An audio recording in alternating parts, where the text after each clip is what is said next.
ও আবুল মুনজির উবাই ইবনে কাব, তোমার কাছে আল্লাহর কোরআনের যতগুলো আয়াত আছে, এই আয়াতের মধ্যে সবচেয়ে মহামর্যাদাপূর্ণ আয়াত কোনটি তোমার কাছে মনে হয়?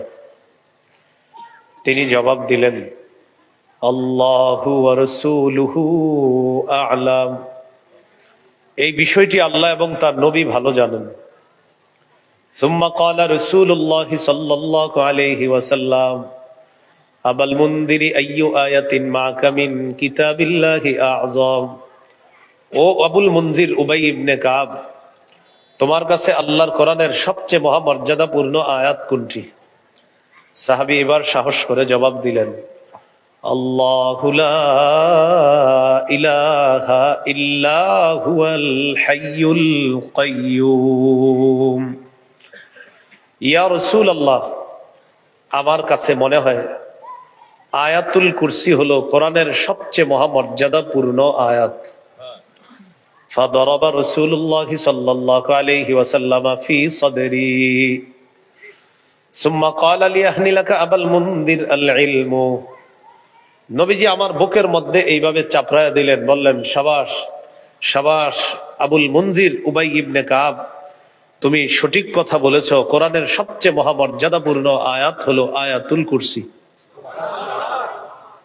সুম্মা ক্বালা রাসূলুল্লাহ সাল্লাল্লাহু আলাইহি ওয়াসাল্লাম লিয়াহনি লাকা আবাল মুনদির আল ইলম।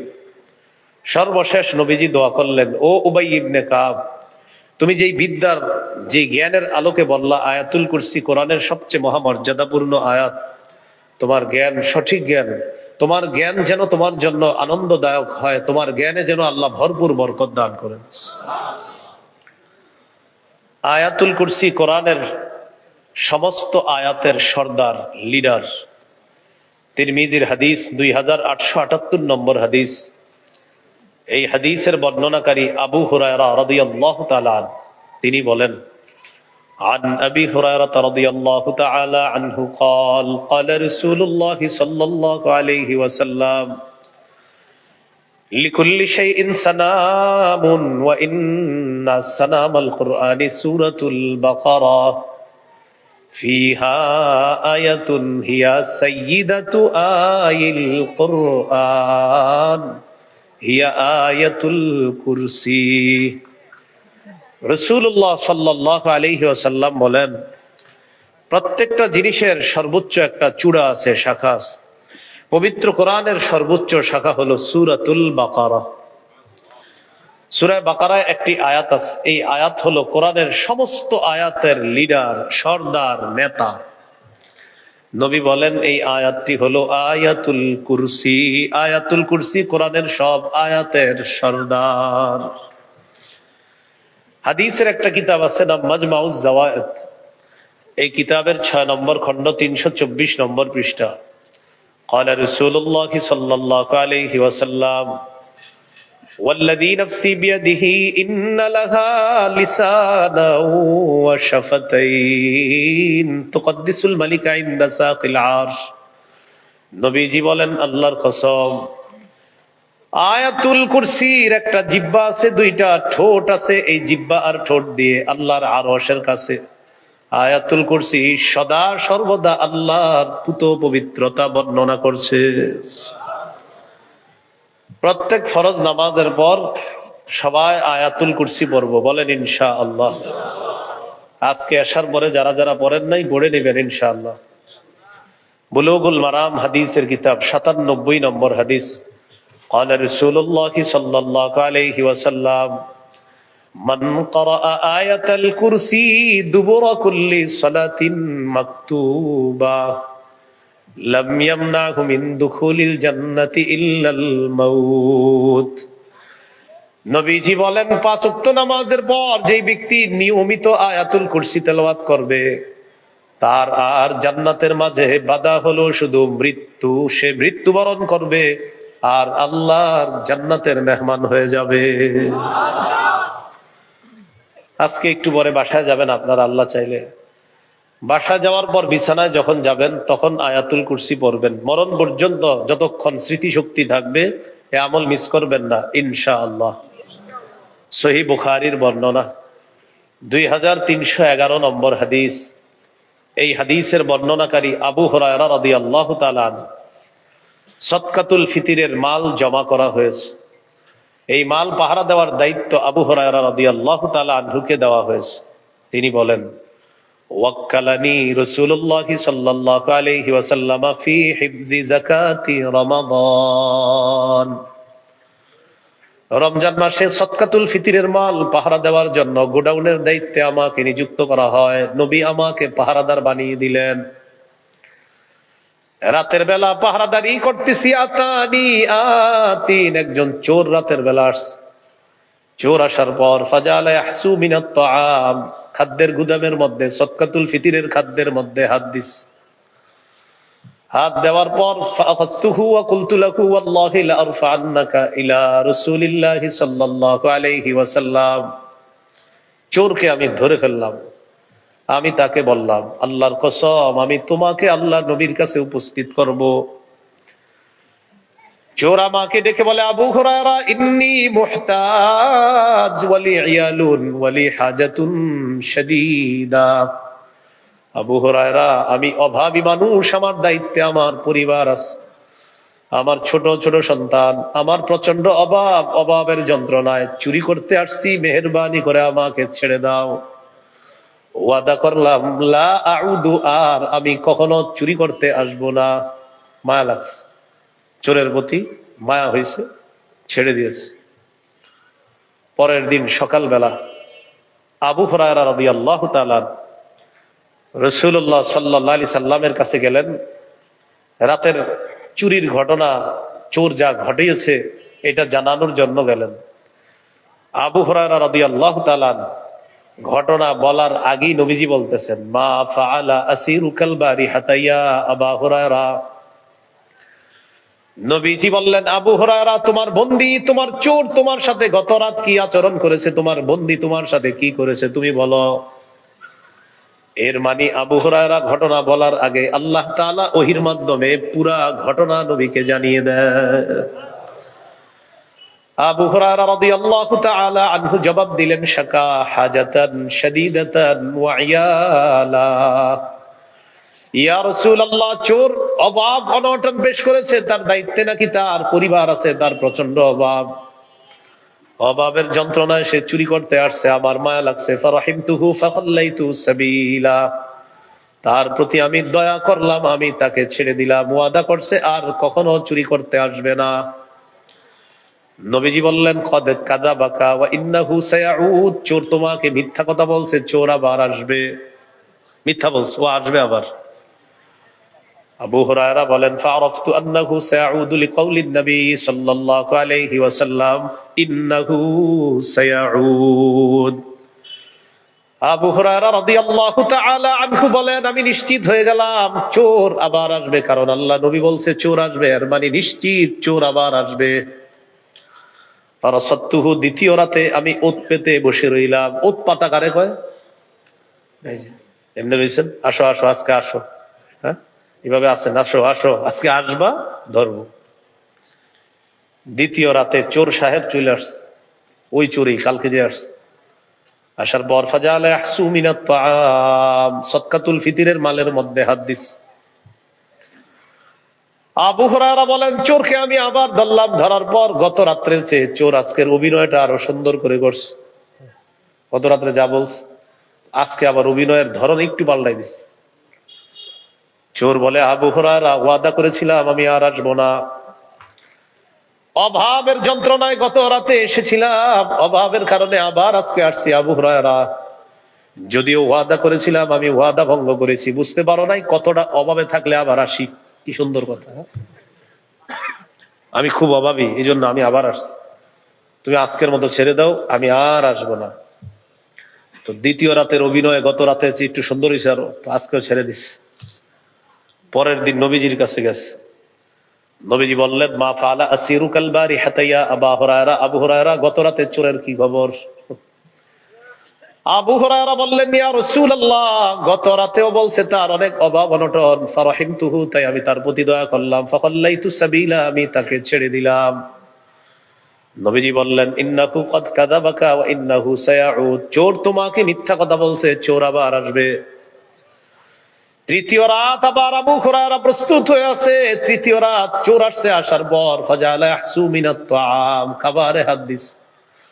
আবু হুরায়রা বলেন, চোরকে আমি ধরলাম, ধরার পর বললাম, আজকে আর কোনো অভিনয়ে কাজ হবে না।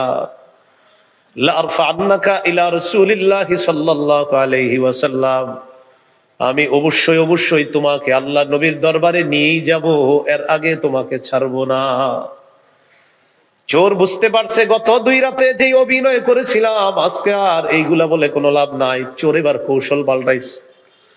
আবু হুরায়রাকে বলে, দানি উআল্লিমকা কালিমাত, আবু হুরায়রা তুমি আমাকে ছেড়ে দাও, বিনিময়ে আমি তোমারে কিছু বিদ্যা শিখাইয়া দেই, তোমার অনেক কাজে লাগবে। আমাকে তুমি ছেড়ে দাও, তোমার কিছু বিদ্যা শিখাই দেই, এটা কাজে লাগবে। হাদিসের শেষের দিকে আছে, সাহাবায়ে কেরাম বিদ্যার প্রতি তাদের অনেক আগ্রহ। ভাই আওয়াজ বাড়ান, একটু কমায় দেন, আর একটু কমায় দেন, হালকা একটু কমান। হ্যাঁ, সাহাবায়ে কেরামের বিদ্যার প্রতি ছিল খুব আগ্রহ। তো আবু হুরায়রা রাদিয়াল্লাহু তাআলা আনহুর আগ্রহ আরো বেশি। কমান, একটু কমান। কমে নাই মনে হয়, আমি কমাইতে বলছি। হ্যাঁ, একটু কমায় দেন, উপরের বাহিরের আওয়াজগুলো একটু কমাইলেই হবে। হ্যাঁ, উপরের গুলা বাহিরের, তো মাশাআল্লাহ, ঠিক আছে। চোর বলতেছে, আমাকে একটু ছেড়ে দাও, তোমাকে আমি বিদ্যা শিখাই দিই, তোমার অনেক কাজে আসবে। সাহাবায়ে কেরাম বিদ্যার প্রতি খুব আগ্রহ ছিল।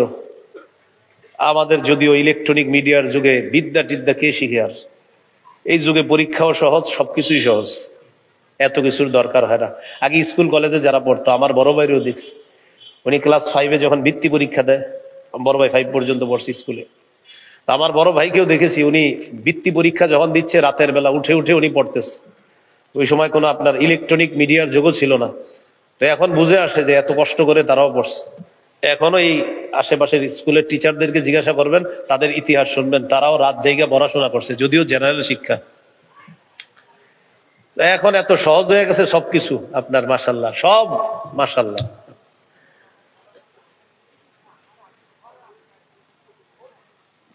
তুমি জিপিএ 5 পেয়েছো, ইংরেজিতে বলো তো।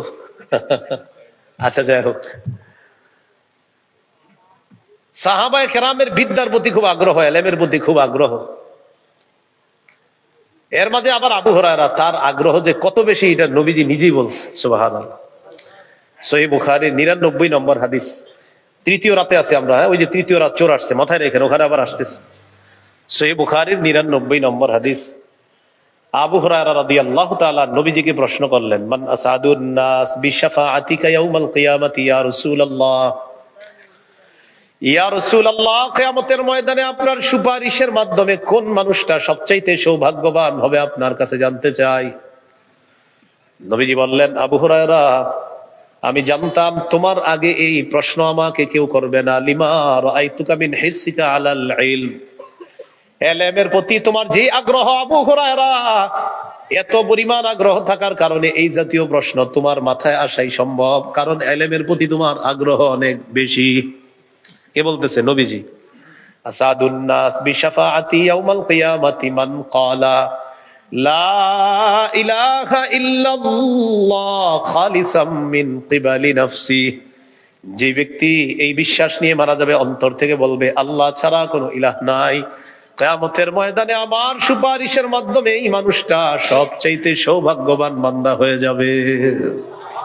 আবু হুরায়রা, তোমার ইলমের প্রতি অনেক আগ্রহ, এটা নবী বলতেছে। শুরুর দিকে কিন্তু ওনার এত মেধা ছিল না। আবু হুরায়রা রাদিয়াল্লাহু তাআলা আনহুর বেশি মেধা ছিল না। ইসলাম গ্রহণ করার পর নবীজিরে পাইছে মাত্র আপনার 3 বছর। এই 3 বছর বা কম বেশি হবে, এত পরিমাণ বিদ্যা অর্জন করছে, মাশাআল্লাহ। 5000-এরও বেশি হাদিস আবু হুরায়রা রাদিয়াল্লাহু তাআলা বর্ণনা করছে। ওই যুগেই সাহাবায়ে কেরাম জিজ্ঞাসা করছে, আবু হুরায়রা, তুমি এত হাদিস কিভাবে বলো, বলো তো। তা আবু হুরায়রা রাদিয়াল্লাহু তাআলা সাহাবীদেরকে জবাব দিছে, মুসলিম শরীফের বর্ণনা। শোনো, আলা মিল ইবাতনি, আমি পেটে ভাতে নবীর দরবারে পড়ে থাকতাম। তোমাদের কেউ কৃষি কাজে যাইতা, কেউ ব্যবসায় যাইতা, আমি আল্লাহ নবীর দরবারে পড়ে থাকতাম। নবী বাসায় যায়, আমি দরজায় পড়ে থাকতাম। নবীজি বাসায় ঢুকছে তো আমি দরজার কাছে পড়ে থাকতাম। নবী খায়, আমি খাই, নবী খায় না, আমি খাই না। ক্লাসের মধ্যে যদি একজন ছাত্র কখনো পাওয়া যাইতো, আর কেউ নাই, ওই ছাত্রটার নামও আবু হুরায়রা। আবু হুরায়রা মসজিদের মধ্যে বসা, বুখারীর 119 নম্বর হাদিস। প্রথম দিকে ওনার মেধা অতটা শার্প ছিল না, মনে রাখতে পারতেন না। তো মসজিদে বসা, মনটা খারাপ, নবীজি আসছে। কি আবু হুরায়রা? আবু হুরায়রা বলে, ইয়া রাসূলুল্লাহ, সামি'তু মিনকা হাদিসান কাসীরান ফাআনসা। ইয়া রাসূলুল্লাহ, আপনার কাছে আমি অনেক হাদিস শুনি, কিন্তু হাদিসগুলো মুখস্থ রাখতে পারি না, ভুলে যাই। নবীজি বললেন, উবসুত রিদাআকা, তুমি তোমার চাদরটা বিছাও। আবু হুরায়রা বলেন, আমি আমার চাদর বিছায়া দিলাম। চাদর বিছায়া দিলেন, এটারই চাদর মনে করেন, হ্যাঁ, চাদর বিছায়া দিলাম। কি করলেন নবীজি? দেখেন, ফাগরাফা বিয়াদাই, নবীজি দুই হাত দিয়ে চাদরে কি যেন ঢাললেন, এভাবে কি যেন ঢাললেন চাদর, হাতে কিন্তু কিছু নাই। আপনাদেরকে এরকম যদি স্বপ্নে দিয়ে দেয় হয়ে যাবে কাজ। তো এইভাবে ঢালছে কি যেন, ঢালার পর নবীজি বললেন, এটা পেঁচাও, বটো বটো, এবার তো বটস। এবার বললেন, তোমার সাথে এটাকে লাগাও চাদরটা। আবু হুরায়রা বলেন, ফাজামামতুহু, বুখারীর ছোট্ট করে বাইনা সাতরাইনের মধ্যে লেখা আছে ইলা সাদরি, আমি চাদরটা আমার বুকের সাথে মিলাইলাম। ফামা নাসিতু শাইআন বাদা, আমার বুকের সাথে চাদর মিলানোর পর আমি যা শুনি আর কখনো ভুলি না। তো প্রথম দিকে ওনার মেধা এরকম ছিল না, আল্লাহ তাআলা ওই নবীজির ওই চাদরের বরকতে তার মেধা বাড়ায় দিয়েছে। মনে আসেনি 3 নাম্বার রাতে চোর আসছে, চোরকে ধরার পর বলতেছে, তুমি আমার ছেড়ে দাও, আমি তোমার বিদ্যা শিখিয়ে দিই। তো আবু হুরায়রার আগ্রহ অনেক বেশি। আবু হুরায়রা রাদিয়াল্লাহু তাআলা আনহু বললেন, ঠিক আছে, বিদ্যা শিখায় দাও, বিদ্যা শিখানোর বিনিময়ে আমি তোমাকে ছেড়ে দিব। রাজি হয়ে গেছে। চোর বলতেছে, ইদা আওয়াইতা ইলা ফিরাশিকা ফাকরা আয়াতাল কুরসি, আবু হুরায়রা যখন তুমি বিছানায় যাইবা তখন আয়াতুল কুরসি তেলাওয়াত করবা। ফাইন্নাহু লা ইয়াজালা আলাইকা মিনাল্লাহি হাফিজুন ওয়া লা ইয়াকরাবান্নাকা শাইতানুন হাত্তা তুসবিহা, আয়াতুল কুরসি পড়ে যদি তুমি ঘুমাও, সারা রাত একজন ফেরেশতা আল্লাহর পক্ষ থেকে তোমাকে পাহারাদারি করবে, সকাল পর্যন্ত শয়তান তোমার কাছেও আসতে পারবে না। এই কথা বলার পর আবু হুরায়রা চোরকে ছেড়ে দিছে, কারণ বিদ্যা শিখাইছে। পরের দিন আল্লাহ নবীর কাছে গেলেন, যাওয়ার পর আল্লাহ নবী বললেন, মা ফাআলা আসিরুকাল বারিহাতা ইয়া আবু হুরায়রা, আবু হুরায়রা গত রাত তোমার বন্দির কি খবর? আবু হুরায়রা জবাব দেয়, ইয়া রাসূলুল্লাহ, গত রাত আমি দৃঢ় প্রতিজ্ঞাবদ্ধ ছিলাম চোরকে যে কোনো মূল্যে আপনার কাছে আনবো। হুজুর আমারে কয় বিদ্যা শিখাইয়া দিবে, বিদ্যার লোভটা আর সামলাইতে পারি নাই, এই জন্য শর্ত দিছে বিদ্যা শিখাবে, আমি ছেড়ে দিব। সত্যি সত্যি একটা বিদ্যা শিখানোর কারণে আমি তাকে ছেড়ে দিয়েছি। নবীজি বললেন, কি বিদ্যা? আবু হুরায়রা বলেন, চোর আমাকে বলছে আমি যখন বিছানায় যাব, যাওয়ার পর যেন আয়াতুল কুরসি তেলাওয়াত করি। এই আমল করে যদি আমি ঘুমাই, সারা রাত একজন ফেরেশতা নাকি আমাকে পাহারাদারি করবে। শুধু তাই নয়, সকাল পর্যন্ত শয়তান নাকি আমার কাছেও আসতে পারবে না। এই কথা বলার পর নবীজি বললেন, কদ সাদাকাকা, গত রাত চোর তোমাকে যা বলছে সত্য কথা। ওয়া ইন্নাহু কাযুবুন, তবে এই চোর হলো দুনিয়ার সবচেয়ে বড় মিথ্যাবাদী। তবে কালকের কথাটা তোমারে বলছে সত্য, চিপায় বইরা বাঁচার জন্য সত্য কথা বলছে, কিন্তু সে বড় মিথ্যাবাদী। নবীজি বললেন, তাআলামু মান তুখাতিবু মুনযু সালাসি লায়াল, গত 3 রাত তুমি কার সাথে কথা বলছো জানো? যাকা শাইতান, এটা ছিল শয়তান। 2 রাত শয়তান চুরির বেশ করে আসছে, চোরের রূপ ধরে আসার পর চুরি করে যখন দেখলো আর ছুটতে পারবে না, মিথ্যা বলছে। 3য় রাত চুরি করার পর যখন বুঝতে পারছে কোনোভাবেই তুমি তাকে ছাড়বা না, এই জন্য কৌশলে তোমাকে একটা বিদ্যা শিখাইয়া দিস। বিদ্যা শিখানোর পর চোর তোমার কাছে, মানে শয়তান তোমার থেকে রেহাই পেয়েছে। এই জন্য আমরা রাতের বেলা আয়াতুল কুরসি এই টেনশনে পড়বো না যদি শয়তান না আসে। কি বলে, হ্যাঁ, আয়াতুল কুরসি পড়বেন না এই টেনশনে, যে পুইরা ফেললে যদি শয়তান আসে। আপনার যদি আয়াতুল কুরসি পড়েন তো শয়তান আর আসবে না, শয়তান যদি না আসে টিভি দেখা যাবে না। কারণ ইবলিস আইসা খোঁচায় যে আর বাস কি আছে, এখনো 1টা বাজে মাত্র, রাত বড় আছে, শীতকালে সেই 5টার পরে জামাত। ঢাকা মিরপুরে এখন 5টা 30-এ জামাত, আমি যেখানে থাকি। আর এদিকে হয়তো 30-35 হবে, কমবে 40। আচ্ছা, তো এরকম হলো আপনার জামাতের নিয়ম। তো ইবলিস আপনারে বুঝাবে এত রাত আছে, আরেকটু দেখো টেলিভিশনটা, আরেকটু দেখো। তো এই জন্য রাতে আয়াতুল কুরসি যদি পড়েন তাহলে তো ইবলিস আসবে না। এই টেনশনে অনেকে আয়াতুল কুরসি পড়ে না, পুরো ফেললেই তো ইবলিস আসবে না। আর ইবলিস না আসলে আপনার খোঁচাবে না। ফেসবুকটা আরেকটু দেখো, 3টা পর্যন্ত চালাইলে কি সমস্যা? আর দেশ নিয়ে যদি ইয়াং জেনারেশন তোমরা না ভাবো তো ভাববে কে বলো? এরকম আপনারা বুঝাবে। বুঝানোর পর কি করে জানেননি, 4টা বাজারটা স্ট্যাটাস দেয়, স্ট্যাটাস দিয়ে আলেমদেরকে ইসলামের রূপরেখা শিখায় যে ওলামায়ে কেরাম যদি এই পদ্ধতিতে চলতে পারে তাহলে আগামীতে ইসলাম কায়েম করা সম্ভব। ডিয়ার ফ্রেন্ডস, আজকের মতো গুড নাইট। এটা বলে সি ইউ টুমরো, আগামীকাল তোমাদের সাথে আবার দেখা হবে, বাস গুড নাইট। উনি ঘুমায় গেল। উনি ইসলামের টেনশনে ফজর পড়তে পারে নাই। পরের দিন 11টায় সাক্ষাৎ আপনাদের সাথে। ঘটনা কি? ফজর পড়ছেন? আমি আসলে টেনশনে ছিলাম, তো ইসলাম কিভাবে কায়েম করা যায় এই টেনশনে রাত 4টা পর্যন্ত একটা স্ট্যাটাস বানাইছি, এটা দিয়ে ঘুমায় গেছি, আর ফজরটা পড়তে পারিনি। উনি ইসলাম কায়েম করবে। আল্লাহ আমাদেরকে বুঝার তৌফিক দান করেন। এই হলো আয়াতুল কুরসির রাতের বেলা আমরা পড়বো, বলেন ইনশাআল্লাহ। আল্লাহ তাআলা বলেন, আল্লাহু লা ইলাহা ইল্লাহু, বলেন সবাই আল্লাহ, তিনি ছাড়া কোনো ইলাহ নাই। এই বাক্যটি তাওহীদের বাক্য। তাওহীদের 4 শর্ত বলেন। 1, আল্লাহ ছাড়া কোনো ইলাহ নাই, এই বিশ্বাস নিয়ে মৃত্যুবরণ করা। 2, আল্লাহ ছাড়া কোনো ইলাহ নাই, এই কথায় সন্দেহ করা যাবে না। 3, আল্লাহ ছাড়া কোনো ইলাহ নাই, এটা মুখে বলা, অন্তরে বিশ্বাস করা। 4, আল্লাহকে সবচেয়ে বেশি ভালোবাসা। তাওহীদের এই 4টা শর্ত মনে রাখবেন। 1 নাম্বার, আল্লাহ ছাড়া কোনো ইলাহ নাই, এই বিশ্বাস নিয়ে মৃত্যুবরণ করা। সহিহ বুখারীর বর্ণনা 26 নম্বর হাদিস। عن عثمان رضي الله تعالى عنه قال قال رسول الله صلى الله عليه وسلم من مات وهو يعلم أنه لا إله إلا الله دخل الجنة। নবীজি বলেন, কেউ যদি এই বিশ্বাস নিয়ে মারা যায় আল্লাহ ছাড়া কোনো ইলাহ নাই, আমি নবী বলে দিলাম, দাখালাল জান্নাহ, সে জান্নাতে প্রবেশ করবে। বিশ্বাসটা হলো কি? আল্লাহ ছাড়া কোনো ইলাহ নাই। সহিহ বুখারীর বর্ণনা 1237 নম্বর হাদিস। জিবরিল আমিন আল্লাহ নবীর কাছে আসছে, আসার পর বলে, বাশশির উম্মাতাকা আন্নাহু মান মাতা মিন উম্মাতিক লা ইউশরিকু বিল্লাহি শাইআ দাখালাল জান্নাহ।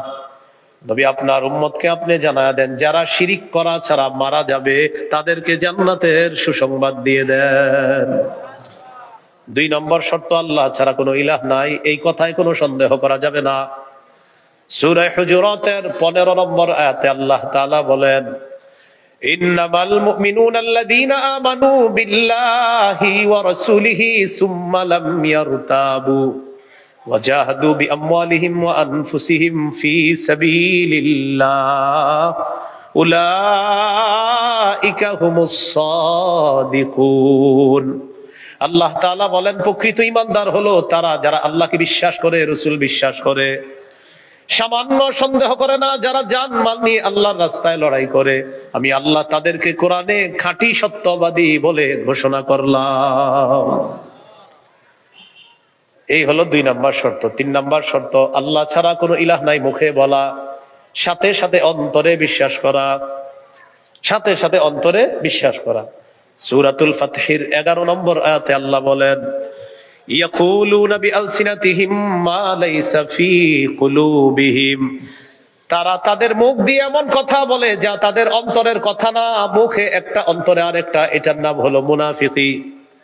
মুখেও বলতে হবে আল্লাহ ছাড়া কোনো ইলাহ নাই, অন্তরেও বিশ্বাস করা আল্লাহ ছাড়া কোনো ইলাহ নাই। অন্তরের বিশ্বাস যদি সরিষার দানা পরিমাণও খাঁটি হয়, নবীজি বলেন, এই বান্দা কোনো অপরাধের কারণে জাহান্নামের সাজা ভোগ করা যদি লাগে, জাহান্নামের সাজা ভোগ করার পর একদিন জাহান্নাম থেকে বের হয়ে আল্লাহর জান্নাতের মেহমান হয়ে যাবে। বুখারীর 44 নম্বর হাদিস। ক্বালা রাসূলুল্লাহ সাল্লাল্লাহু আলাইহি ওয়াসাল্লাম, ইয়াখরুজু মিনান নার মান ক্বালা লা ইলাহা ইল্লাল্লাহ ওয়া ফি কলবিহি ওয়াজনু শাঈরাতিন মিন খায়র ওয়া ফি কলবিহি ওয়াজনু বুররাতিন মিন খায়র ওয়া ফি কলবিহি ওয়াজনু দাররাতিন মিন খায়র। নবী বলেন, যেই ব্যক্তি বলে লা ইলাহা ইল্লাল্লাহ, তার অন্তরের মধ্যে যদি গম পরিমাণ, জব পরিমাণ, সরিষার দানা পরিমাণ ঈমান থাকে, নবী বলেন এই ব্যক্তি জাহান্নাম থেকে বের হবে, একদিন আল্লাহর জান্নাতে প্রবেশ করবে। 4 নাম্বার, আল্লাহকে সবচেয়ে বেশি ভালোবাসা। বলেন আমরা সাধারণত 8টি জিনিসকে বেশি ভালোবাসি। এই 8 জিনিসের চাইতে আল্লাহকে বেশি ভালোবাসতে হবে, রসুলকে বেশি ভালোবাসতে হবে। কয় জিনিসের মহব্বত বেশি আছে আমাদের মধ্যে? 8। সূরা তাওবা 24 নম্বর আয়াত দেখেন। আমি আগে আয়াতটা পড়ি, এরপর আপনাদেরকে বলতেছি, গুনবেন। আল্লাহ তাআলা বলেন, কুল ইন কানা আবাউকুম ওয়া আবনাউকুম ওয়া ইখওয়ানুকুম ওয়া আজওয়াজুকুম ওয়া আশীরাতুকুম ওয়া আমওয়ালুন ইকতারাফতুমুহা ওয়া তিজারাতুন তাখশাউনা কাসাদাহা ওয়া মাসাকিনু তারদাউনাহা আহাব্বা ইলাইকুম মিনাল্লাহ ওয়া রাসূলিহি ওয়া জিহাদিন ফি সাবিলিহি ফাতারাব্বাসু হাত্তা ইয়াতিয়াল্লাহু বিআমরিহি। এবার আমি বলি, আপনারা গুনতে পারেন। আল্লাহ তাআলা বলেন, কুল ইন কানা আবাউকুম, যদি তোমাদের মা বাবা, ও আবনাউকুম তোমাদের সন্তান, ও ইখওয়ানুকুম তোমাদের ভাই বোন, ও আজওয়াজুকুম তোমাদের বিবি, ও আশিরাতুকুম তোমাদের পরিবার পরিজন, ও আমওয়ালুন ইকতারাফতুমুহা তোমাদের সম্পদ, ও তিজারাতুন তাখশাউনা কাসাদাহা তোমাদের ব্যবসা, ও মাসাকিনু তারদাউনাহা আহাব্বা ইলাইকুম মিনাল্লাহ এবং তোমাদের বাসস্থান। এই 8টা জিনিস যদি আল্লাহ এবং তার রাসূলের চাইতে তোমাদের কাছে বেশি প্রিয় হয়ে যায়, জিহাদের চাইতেও যদি বেশি প্রিয় হয়ে যায়, ফাতারাব্বাসু অপেক্ষা করো, হাত্তা ইয়াতিয়াল্লাহু বিআমরি আল্লাহ তাআলা আযাব আনার অপেক্ষা করো। বলি নাউযুবিল্লাহ। 8 জিনিসের চেয়ে আল্লাহকে বেশি ভালোবাসতে হবে। মা বাবার চেয়ে, সন্তানের চেয়ে, পরিবারের চেয়ে, স্ত্রীর চেয়ে, পরিবার পরিজন আত্মীয় স্বজন যারা আছে তাদের চেয়ে, ব্যবসার চেয়ে, সম্পদের চেয়ে, আমার বাসস্থান আলিশান অট্টালিকার চেয়ে কাকে বেশি ভালোবাসতে হবে?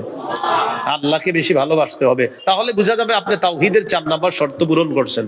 সহিহ বুখারীর 16 নম্বর হাদিস, ক্বালা রাসূলুল্লাহ সাল্লাল্লাহু আলাইহি ওয়াসাল্লাম। ভাই এই বক্সগুলো বন্ধ করে দেন তো, বক্সগুলো বন্ধ করে দেন।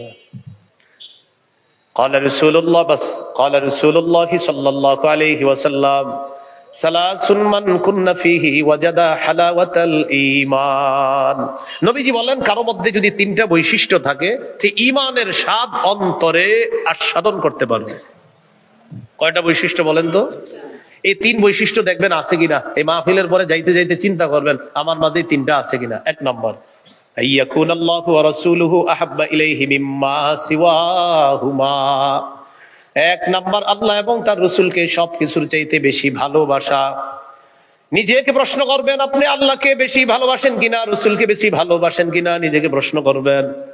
প্রশ্ন করার পর উত্তরটা নিজেই চেয়ে নেবেন। দারুল উলুম খুলনা, এই খুলনা দারুল উলুম থেকে উলামায়ে কেরামের পরামর্শ মিটিং হওয়ার পর মনে করেন ঘোষণা হয়েছে যে খুলনা বড় মাঠে নবীর ইজ্জত নিয়ে একটা মিছিল হবে, মিটিং হবে। মুসলিম তাওহীদি জনতা যারা আছেন সবাই উপস্থিত হবেন।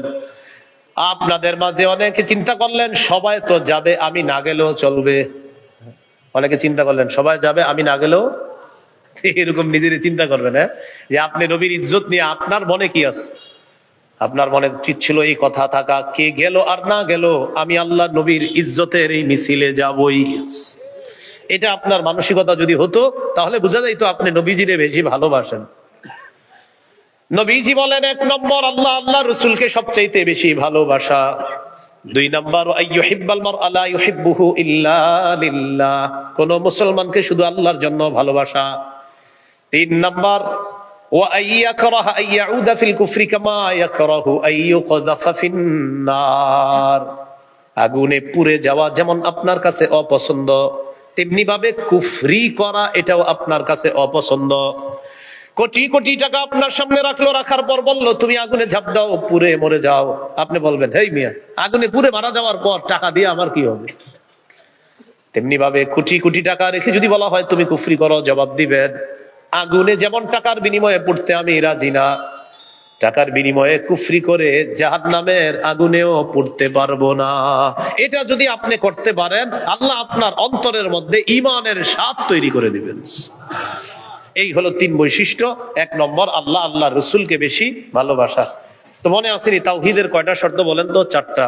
এই 4 নাম্বার শর্ত হলো আল্লাহকে সবচেয়ে বেশি ভালোবাসা। এই 4 শর্ত পূরণ করে যেন আমরা কবরে যেতে পারি, আল্লাহ তৌফিক দান করেন। এই হলো আল্লাহু লা ইলাহা ইল্লাহু। এরপরে আল্লাহ তাআলা বলেন আল হাইয়ুল কাইয়্যুম, বলেন তিনি চিরঞ্জীব, তিনি চির প্রতিষ্ঠিত। চিরঞ্জীব মানে যাকে মৃত্যু স্পর্শ করে না। সূরা আর রহমানের 26-27 নম্বর আয়াত। এই আয়াতটা অনেকে শুনছেন, পারেনও। আল্লাহ তাআলা বলেন কুল্লু মান আলাইহা ফান ওয়া ইয়াবকা ওয়াজহু রাব্বিকা যুল জালালি ওয়াল ইকরাম। সব ধ্বংস হয়ে যাবে, তোমার মহামহিম সম্মানের রব শুধু আল্লাহ থাকবেন, আর সবকিছু ধ্বংস হয়ে যাবে। তাহলে বলেন তো, সবকিছুকে মৃত্যু ধ্বংস স্পর্শ করবে, যাকে মৃত্যু স্পর্শ করবে না তিনি চিরঞ্জীব, তিনি কে? এরপরে আল্লাহ বলেন আল কাইয়্যুম, তিনি চির প্রতিষ্ঠিত। এই মাদ্রাসার কোথাও দেখবেন লেখা আছে এই মাদ্রাসাটা প্রতিষ্ঠিত অমুক সালে, চির প্রতিষ্ঠিত লেখা নাই, লেখা আছে প্রতিষ্ঠিত। কারণ কারো সাহস নাই এটা লেখা চির প্রতিষ্ঠিত। মসজিদের সামনে লেখা থাকবে প্রতিষ্ঠিত, স্কুল কলেজ ইউনিভার্সিটির সামনে লেখা প্রতিষ্ঠিত। চির প্রতিষ্ঠিত লেখার সাহস কারো আছে? না, কেউ লিখবে না। চির প্রতিষ্ঠিত একমাত্র একজন, তিনি কে? আসমানের দিকে তাকাই, জমিনের দিকে তাকাই, আল্লাহ তাআলা বলেন আসমান প্রতিষ্ঠিত, জমিন প্রতিষ্ঠিত, তবে চির প্রতিষ্ঠিত না। সুবহানাল্লাহ। এই আজকে মাহফিল থেকে যাওয়ার সময় আসমানের দিকে তাকাইবেন, সত্যি সত্যি তাকাইবেন, তাকায় চিন্তা করবেন মাশাআল্লাহ, আল্লাহ কেমনে আসমানটা দাঁড়ায় আছে। আল্লাহ বলে কেমনে বুঝো না আমার হুকুমে? সুবহানাল্লাহ। সূরা রুমের 25 নম্বর আয়াত, 21 নম্বর পারা, 6 নম্বর পৃষ্ঠা, হাফিজে কোরআন মাজিদ, একদম শুরুর আয়াতটা সূরা রুমের 25 নম্বর আয়াতে আল্লাহ বলেন ওয়া মিন আয়াতিহি আন তাকুমাস সামাউ ওয়াল আরদু বিআমরি। আল্লাহ তাআলা বলেন আল্লাহ নিদর্শনাবলীর মধ্যে এটা একটা নিদর্শন, আসমান দাঁড়িয়ে আছে, প্রতিষ্ঠিত আছে আল্লাহর হুকুমে, জমিন প্রতিষ্ঠিত আছে আল্লাহর হুকুমে। আজকে বাসায় যাওয়ার সময় আসমানের দিকে তাকাইবেন আর চিন্তা করবেন খুঁটি ছাড়া আসমান এইভাবে প্রতিষ্ঠিত আছে কিভাবে? আল্লাহ তাআলা বলেন আমার হুকুমে প্রতিষ্ঠিত আছে। জাননি কেন রাখলাম আল্লাহ সামাআ সাকফাম মাহফুজা, তোমরা মানুষ দুনিয়াতে থাকবা, এই তোমাদেরকে সুরক্ষা করার জন্য আমি আল্লাহ আসমানকে ছাদ হিসাবে করে দিলাম। সুরক্ষিত ছাদ, বলেন কি ছাদ? সুরক্ষিত ছাদ। তো এটা হলো 1 নম্বর কাজ করবেন আজকে ইনশাআল্লাহ। আজকেই করবেন এটা, যাওয়ার সময় জমিনের দিকে তাকাইবেন, তাকানোর পর চিন্তা করবেন জমিন কিভাবে প্রতিষ্ঠিত আছে। আল্লাহ তাআলা বলেন বুঝো না কিভাবে আছে? আমার হুকুমে জমিনটা প্রতিষ্ঠিত আছে।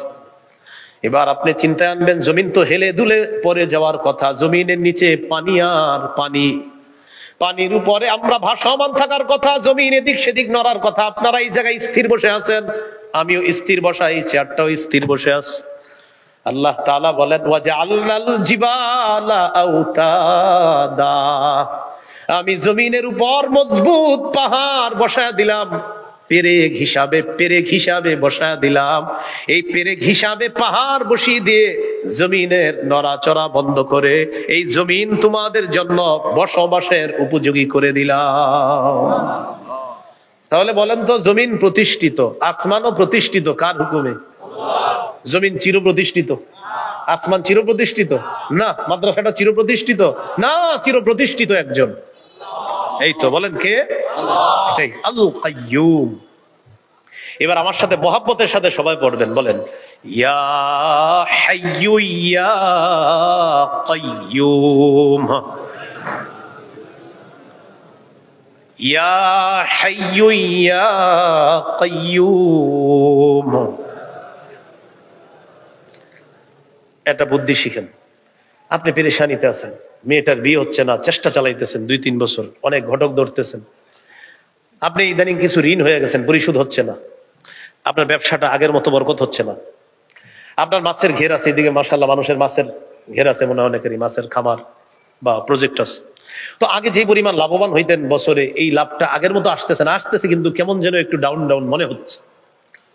মসজিদে গিয়ে বসবেন, অথবা বাসায় এক পাশে আপনার একটা রুম আছে, ওই রুমের মধ্যে আপনার বিবি কেউ নাই, পরিবারের কেউ নাই, সবাই অন্য পাশে ঘুমাইতেছে, আপনি চুপে চুপে রুমটার মধ্যে গিয়ে বসছেন, সামনে শীতকাল, প্রচন্ড শীতের সময় চাদরটা মুড়ি দিয়ে বসে রয়েছেন, কথার কথা মসজিদে বসলেন মাগরিবের পরে, এটা একটা কথার কথা, মাগরিব হতে হবে জরুরি না, মাগরিবের পরে বসে আছে, ইমাম সাহেব নামাজ পড়ায় চলে গেছে, মুয়াজ্জিন খাদেম কেউ নাই, মুসল্লি ইমাম সাহেব কেউ নাই, মাদ্রাসার ছাত্র উস্তাদরাও যার যার পড়াশোনায় ব্যস্ত, আপনি মসজিদের এক কোনায় বসে দেখতেছেন আশেপাশে আর কেউ নাই, কিছুক্ষণ আপনি আল্লাহরে বলতে থাকেন, ইয়া হাইয়্যু ইয়া কাইয়্যুম, ইয়া হাইয়্যু ইয়া কাইয়্যুম। এইভাবে বলার পর এবার বাংলায় আপনি বলবেন, ও চিরঞ্জীব রব আল্লাহ, ও চির প্রতিষ্ঠিত রব আল্লাহ। আপনার নবী বলেছেন এই দুইটা নাম হলো আপনার ইসমে আযম, হাইয়ুন কাইয়্যুম, এই দুইটা নাম হলো আপনার ইসমে আযম। ইযা দুইয়া বিহিমা আজাবা। নবীজি বলেন আল হাইয়ুল কাইয়্যুম, এই দুই নাম হলো আল্লাহর ইসমে আযম, এই দুই নাম নিয়ে যদি কেউ দোয়া করে সাথে সাথে তার দোয়া আল্লাহ কবুল করে নেয়।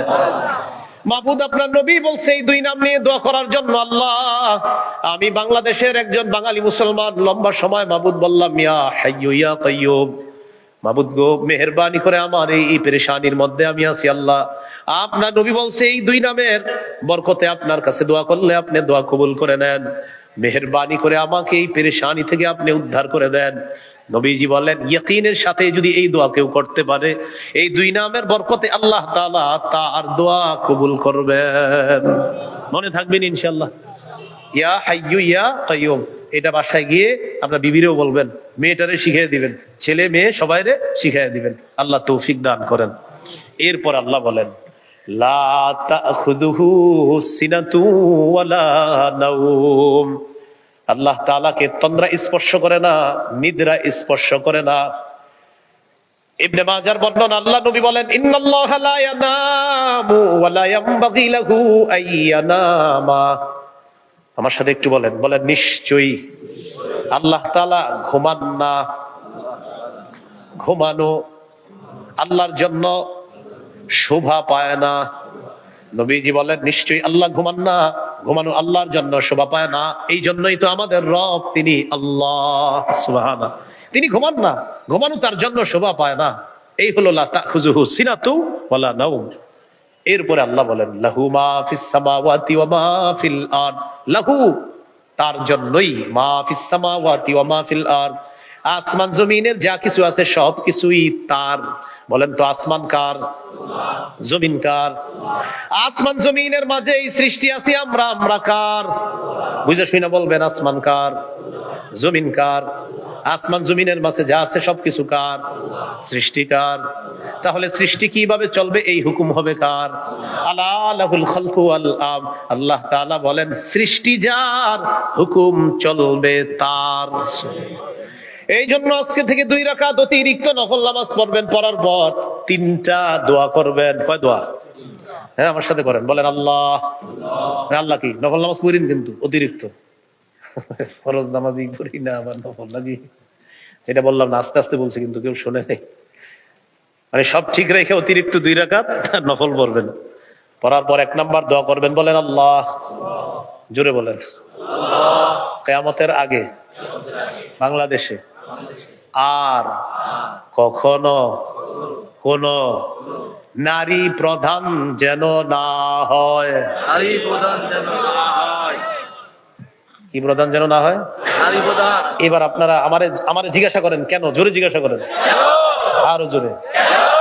নবীজি জবাব দেয়, ক্বালা রাসূলুল্লাহ সাল্লাল্লাহু আলাইহি ওয়াসাল্লাম লা ইউফলিহা কওমুন ওয়াল্লাউ আমরাহুম ইমরাআতান। বুখারীর বর্ণনা, আল্লাহ নবী বলেন ওই জাতি কিছুতেই সফল হবে না যে জাতি তাদের নেতৃত্বে কোন নারীকে প্রধান বানা দেয়।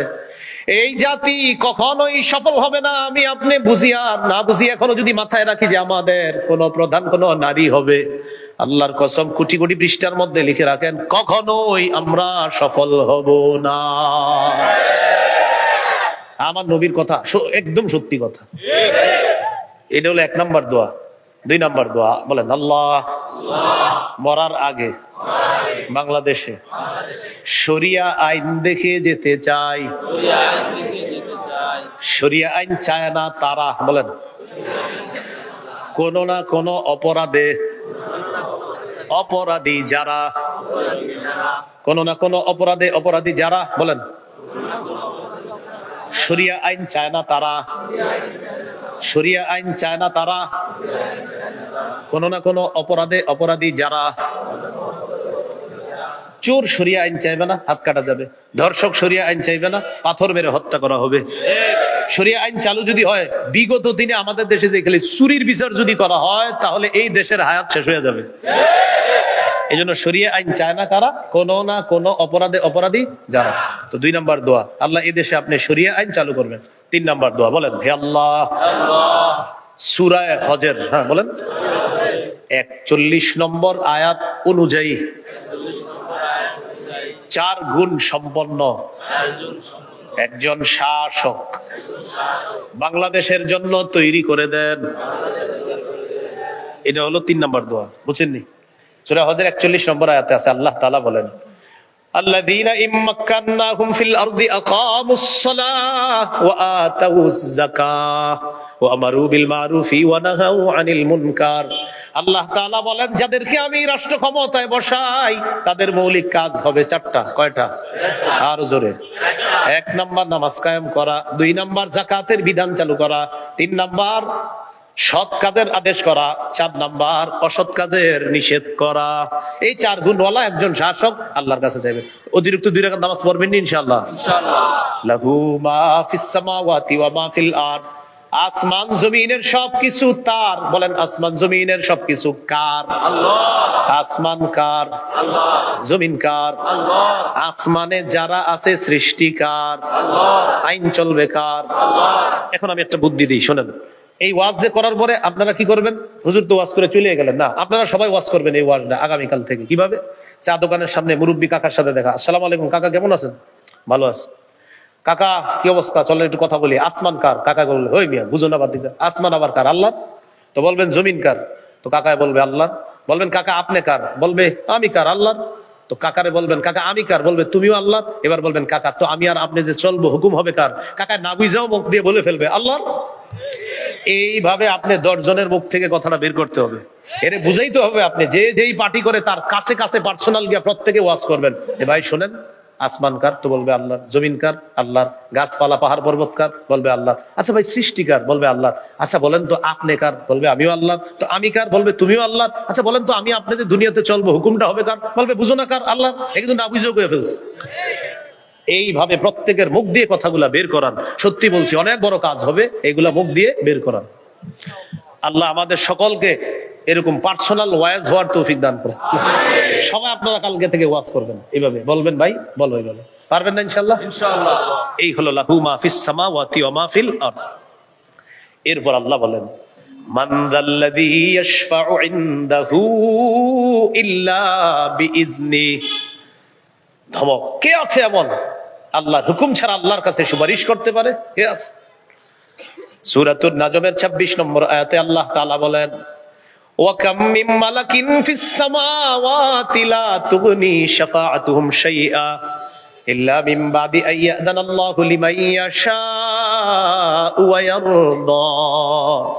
আসমানের কত ফেরেশতা, তাদের সুপারিশ কোনো কাজে আসবে না যদি আল্লাহ অনুমতি না দেয়, আল্লাহ হুকুম না করে। তাদের কোনো হুকুম কাজে আসবে না যদি আল্লাহ তাআলা অনুমতি না দেয়, সুপারিশ কোনো কাজে আসবে না। সহিহ বুখারীর বর্ণনা 4712 নম্বর হাদিস। কিয়ামতের ময়দানে মানুষগুলা বিপদে আছে, কেউ হাঁটু পরিমাণ, কেউ কোমর পরিমাণ, কেউ পায়ের পাতা পরিমাণ। ইউলজিমুহুল আরাকু ইলজামা, কারণ একটা ঘামের নিচে যাবে আর উঠবে। এই ভয়ঙ্কর পরিস্থিতিতে আদম নবীর কাছে যাবে, নূহ নবী, ইব্রাহিম, মুসা তাদের কাছে যাবে। সবাই বলবে আমরাও এক একটা পেরেশানির মধ্যে আছি। আদম নবী একটা পেরেশানির কথা বলবে, নূহ নবী একটা পেরেশানির কথা বলবে, ইব্রাহিম নবী 3টা পেরেশানির কথা বলবে, মুসা নবী একটা পেরেশানির কথা। ঈসা নবীর কাছে যাওয়ার পর বলবে চলো আমার সাথে সবাই। মুহাম্মদ সাল্লাল্লাহু আলাইহি সাল্লাম বলেন ফায়াতুনি, সবাই আমার কাছে আসবে। নবীজি বলেন আতি তাহতাল আরশি, আমি আরশের নিচে যাব। আকাউ সাজিদান লিরাব্বি, আল্লাহর কাছে সিজদায় পড়ে যাব। আল্লাহ তাআলা আমাকে ডেকে বলবেন ইরফা রাসাক, হাবিব মাথা উঠান। কুল তুসমা, আপনি বলেন আপনার কথা শোনা হবে। সাল তুতা, আপনি চান আপনাকে দেওয়া হবে।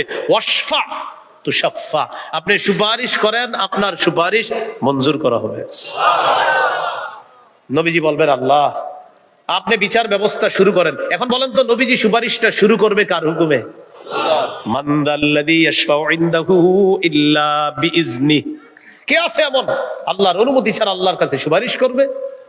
ইয়ালামু মা বাইনা আইদিহিম ওয়া মা খালফাহুম, তাদের আগে পিছনে যা কিছু আছে সব জানেন কে? আমাদের সামনে পিছনে আগে পরে যত কিছু আছে সব কে জানেন? আল্লাহ তাআলা জানেন। কোন খারাপ জিনিসের দিকে যখন দৃষ্টি দেন এটাও আল্লাহ দেখে। আপনি যদি চোরাই দৃষ্টি দেন, চোখের কোণা দিয়ে খারাপ জিনিস দেখেন, আল্লাহ বলে ইয়ালামু খাইনাতাল আয়ুন ওয়া মা তুখফিস সুদূর, বান্দা তুমি যে চোখ চুরি করে কি দেখো কোণা দিয়ে, এটাও কিন্তু আমি আল্লাহ জানি। আর মনে মনে উল্টা পাল্টা কল্পনা করো, এটাও জানি। আল্লাহ আমাদেরকে হেফাজত করেন। এরপর আল্লাহ বলেন ওয়ালা ইউহিতুনা বিশাইইম মিন ইলমিহি ইল্লা বিমা শাআ, তারা আল্লাহর ইলম ধারণ করতে পারে না, তবে আল্লাহ যতটুকু চায় ততটুকুই ধারণ করতে পারে। সহিহ বুখারীর 122 নম্বর হাদিস, মুসা নবীর সাথে খজিরের সাক্ষাৎ। কার? খজির। আচ্ছা খিজির যেটা বলেন, খিজির আপনারা খিজির বলছেন তো, খিজিরই ঠিক আছে। জালালাইনে আছে খিজির, বুখারীতে আছে খজির। খজির খিজির উভয়টা বিশুদ্ধ। আমার খজির বলতে ভালো লাগে জন্য আমি খজির বলি, আপনারা খিজিরই বলেন, সমস্যা নেই। মুসা আলাইহিস সালাতু ওয়াস সালামের সাথে খজিরের সাথে সাক্ষাৎ। মুসা নবী বললেন হাল আত্তাবিউকা আলা আন তুআল্লিমানি মিম্মা উল্লিমতা রুশদা, আচ্ছা আল্লাহ আপনাকে যে বিদ্যা দিয়েছে এই বিদ্যা অনুসরণ করার জন্য আমি কি আপনার পিছনে পিছনে আসতে পারি? আমাকে একটু বিদ্যা শিখাইবেন? খজির বললেন না, পারেন না। ইন্নাকা লান তাসতাতিআ মাইয়া সাবরা, আপনি আমার সাথে ধৈর্য ধরতে পারবেন না। মুসা নবী বললেন কেন? একটু মন দিয়ে শুনেন, গুরুত্বপূর্ণ কথা। খজির বলতেছে ইন্নী আলা ইলমিন মিন ইলমিল্লাহ আল্লামানিহি লা তা'লামুহু আনতা ওয়া আনতা আলা ইলমিন মিন ইলমিল্লাহ আল্লামাকাহু লা আ'লামুহু আনা। আপনাকে আল্লাহ একটা বিদ্যা শিক্ষা দিয়েছে, এই বিদ্যাটা আমার জানা নাই, আর আমারে আল্লাহ একটা বিদ্যা শিখাইছে, এটা আপনার জানা নাই। আপনারটা শরীয়তের বিদ্যা, আমারটা আল্লাহ প্রদত্ত ইলমে লাদুন্নি বিদ্যা, দোনোটাই আল্লাহ শিখাইছে। তবে আমি আমার বিদ্যার আলোকে যা যা করব, আপনার শরীয়তের আলোকে এটা দেখলে আপনার মেজাজ খারাপ হয়ে যাবে, ধৈর্য ধরতে পারবেন না। তো এই জায়গায় একটু শোনেন, এই জায়গায় আবার অনেকে কি করে জানেন? এই জায়গাটা দিয়ে অনেকে এই যুগে দলিল দিতে চায়, নামাজ না পড়া, রোজা না রাখা দলিল দেয়। কেউ কাকা নামাজ পড়েন না কেন, রোজা রাখেন না কেন? হ্যাঁ বুঝবা না, মাথাটা লড়ায়। আরে আপনি নামাজ পড়েন না সেটা কেন বলেন? মসজিদে মুসল্লিরা দেখে ফেলবে এই জন্য পড়ে না। আচ্ছা, এরা হলো বাৎসরিক একটা জায়গায় যায়, যাই হোক। তো এরপরে বলবেন আপনি ঠিক আছে তো ঘরে নামাজ পড়েননি, তো বলে ঘরে বললেও তো বিবি দেখবে, পরিবার দেখবে, আত্মীয় স্বজন দেখবে, এই জন্য পড়ি না। তো পড়েন কখন? তখন এমন করবে বুঝবা না, শরীয়তের বিদ্যায় তোমার মনে হবে আমি সঠিক কাজ করি না। মুসার কাছেও শরীয়তের বিদ্যায় মনে হয়েছে খজির সঠিক কাজ করে নাই। খজিরের বিদ্যা আর মুসার বিদ্যা কি এক? সেই বিদ্যা দিয়ে আপনারা এই যুগে দলিল দিবে, তখন বলবে এটাই তো বুঝবা না। আপনিও মাথাটা লড়ায় লড়ায় বলবেন কাকা বুঝছি। যদি কয় কি বুঝছো বলবেন আপনি ভণ্ড। আর আপনার এইগুলা যে শিখাইছে সেও ভণ্ড, ওর অনুসারী যদি কোটি কোটি হয় সবগুলা ভণ্ড। তাহলে মাথা লড়ায় যদি কেউ বলে নামাজ এই জন্য পড়ি না, আপনি মাথা লড়ায় বলবেন বুঝছি কি, আপনি ভণ্ড। সোজা হিসাবে নামাজ পড়েন আবার মাথা লড়ায় বুঝায়, অনেক কিছু জানে। মুসা নবীর আর খজিরের দলিল দেয় না ঈশা। তো যাই হোক, খজির আর মুসা নবী কথা বলতেছে, দুইজন নদীর পাড় দিয়ে চলতেছে, নৌকায় উঠবে। ফাহামালুহুমা বিলা নাউলিন, নৌকায় উঠাইছে নৌকার মাঝি, ভাড়া ছাড়াই উঠাইছে দুজনে। খজিরকে চিনে ফেলছে মাঝি। এখন হলো মূল আলোচনাটা শোনেন, যেই জায়গাটা বলার জন্য আমি হাদিসটি শোনাইতেছি। একটা চড়ুই পাখি আসছে, আইসা নৌকায় বসছে। বসার পর চড়ুই পাখির ঠোঁটটা সমুদ্রের মধ্যে ভিজাইছে, নাকরা নাকরাতান আও নাকরাতাইন, একবার অথবা দুইবার। আপনারা একটু বলেন তো, চড়ুই পাখির ঠোঁটের মধ্যে আধা কেজি, 1 কেজি বা পৌনে 1 পা বা 1 পা পানি আসছে? কতটুকু? মাশাআল্লাহ 1 ফোঁটা, এরকমই হবে। খজির মুসা নবীকে বললেন, মুসা আমার এলেম আর আপনার এলেম আল্লাহর এলেমের মোকাবেলায় চড়ুই পাখির ঠোঁটের ওই 1 ফোঁটা পানি, আর আমার আপনার এলেমের কাছে আল্লাহর এলেম হলো গোটা মহাসমুদ্র। তাহলে নবীর বিদ্যা যদি আল্লাহর বিদ্যার কাছে হয় ফোঁটা, আপনারা এই যুগে যে বলেন হুজুর আপনি যে কি একজন ছিটা, কি ওটা তো ছিল ফোঁটা, এই যুগে হবে ছিটা। এই জন্য কোরআন হাদিসের বিদ্যা শিখলে কখনো শুকরিয়া আদায় করবেন, বেশি বেশি অহংকার করা যাবে না। একটা সূরা শিখলে 100 বার শুকরিয়া আদায় করবেন যে আল্লাহর কত মহান, আল্লাহর কালাম আমারে আল্লাহ শিখাইছে। আপনার ছেলে যদি 1 পারা মুখস্থ করে, বেশি বেশি শুকরিয়া আদায় করবেন, নামাজ পড়বেন, আল্লাহ আপনি কত মহান, আমার মতো একটা রিক্সা চালকের ছেলেকে আপনি কোরআন শিখাইছেন 1 পারা, আমার মতো একটা দরিদ্র মানুষ, কৃষক মানুষের ছেলেকে আপনি তার সিনায় কোরআন দিয়েছেন, আল্লাহ এইভাবে শুকরিয়া আদায় করবেন। তাহলে বলেন আমার সাথে, কোরআন হাদিসের বিদ্যা বলেন শুকরিয়ার বিষয়, অহংকারের বিষয় না। তাহলে কোরআন হাদিসের বিদ্যা আমাদেরকে যেন অহংকারী না বানায়, আমাদেরকে যেন শুকুর গুজার বানায়। আল্লাহ কথাগুলো মনে রাখার তৌফিক দান করেন। তাহলে অহংকার কি দিয়ে করব? আসেই তো ছিটাফোটা। এই জন্য অহংকারের কিছু নাই, শুকরিয়া আদায় করার বিষয়। ওয়ালা ইউহিতুনা বিশাইইম মিন ইলমি ইল্লা বিমা শাআ। তারা আল্লাহর ইলম ধারণ করতে পারে না ততটুকু পারে যতটুকু আল্লাহ তাআলা চায়। ওয়াসিআ কুরসিয়্যুহুস সামাওয়াতি ওয়াল আরদ। আসমান জমিন বেষ্টন করে আছে আল্লাহর কুরসিটা, পুরো আসমান জমিন বেষ্টন করে আছে। ওয়ালা ইয়াউদুহু হিফযুহুমা। আসমান জমিন সংরক্ষণে আল্লাহকে ব্যাক পেতে হয় না, আল্লাহর কোনো কষ্ট হয় না, কোনো ক্লান্তি হয় না আল্লাহ তাআলার। ওয়া হুয়াল আলী, তিনি সুউচ্চ সুমহান। আল আযীম, তিনি চির মহান। আল্লাহ তাআলা সবচেয়ে ঊর্ধ্বে, আল্লাহ তাআলা মহান। আয়াতুল কুরসির এই আমলগুলা, আয়াতুল কুরসির এই শিক্ষা, তাওহীদের 4 শর্ত, ইলম, এটা শুকরিয়া আদায় করার বিষয়, গৌরবের আর অহংকার করার বিষয় না। এই বিষয়গুলো আমরা মাথায় রেখে প্রত্যেক দিন যেন 5 ওয়াক্ত নামাজের পর ঘুমের আগে আয়াতুল কুরসির আমলটা আমরা করতে পারি, আর তাওহীদের 4টি শর্ত পূরণ করে যেন কবরে যেতে পারি। আল্লাহ তাআলা তৌফিক দান করেন।